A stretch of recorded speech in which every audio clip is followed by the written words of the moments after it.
L-eks kapu llum deputat tal-Partit Nazzjonalista Adrian Delija baqa jisfida lil kap tiegħu Bernard Grech u jesiġi li jrid free vote. Dan fil-konfront elementi fil-liġi tal-IVF wara li pubblikament kisira minn mal-pożizzjoni tal-kap u qal li huwa kontra l-testjar tal-embrijun. Mossa li komplitturi kemm il-Partit Nazzjonalista jinsab konfus u inkonsistenti fuq materja tant importanti u li tolqot il-familji Maltin u Għawċin. Quddiem il-bini tal-Parlament wara l-2 filgħodu giddeb lil kap tiegħu stess u qal li hu talab għal free vote mal-mikrofonu ta' One News, Adrian Delija baqa jesiġi li quddiem il-votazzjoni li se tkun qed issir nhar l-erba' fil-Parlament fuq elementi fil-liġi tal-IVF huwa jrid li jitħalla jsir free vote qalb il-grupp parlamentari tal-Partit Nazzjonalista. Mistoqsim il-ġurnalista Wanna l-reazzjoni hekk kif il-Partit Nazzjonalista baqa ma biddilx il-pożizzjoni tiegħu favur free vote wara li n-numru ta' deputati gidbu lil Grech u qalu li ma jaqblux mal-pożizzjoni tiegħu, Adrian Delija tenna li din hija ħasra. Partit Nazzjonalista mhux ħajkun qed jagħti free vote brabta ma' din l-emenda fil-liġi. X'ħadd x'inhi reazzjoni tiegħek? Sissa għadu le. Sissa għadu le. Ma nafsa jiġri, ma sissa għadu le.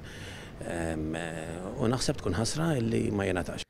Sostna wkoll li ma tagħmilx differenza fejn u meta ntalab il-free vote għaliex fatwalment intalab. Ma tantx naħseb li tagħmel differenza fejn u meta, fatwalment intalab. Intant ftit tal-minuti wara l-kap nazzjonalista Bernard Grech rema t-talba ta' Adrian Delija u deputati nazzjonalisti oħrajn għal free vote rigward l-emendi fil-liġi tal-IVF. Dan wara li l-ġurnalista One kwotalu l-klim tal-eks kap Adrian Delija fejn ftit minuti qabel tenna kif tkun ħasra jekk il-free vote ma jingħatax lill-grupp parlamentari nazzjonalista għal vot dwar l-emendi f'din il-liġi. Madankollu Bernard Grech rema klim Delija. Magħna Adrian Delija qal li ħasra jekk ma jingħatax il-free vote. Xi tikkommenta din dwar dan? Bla dubju Adrian Delija għandu l-opinjoni tiegħu, però fl-aħħar mill-aħħar dik l-opinjoni kellu jisprimija fil-grupp u allura kellu jkun il-grupp illi jiddeċidi.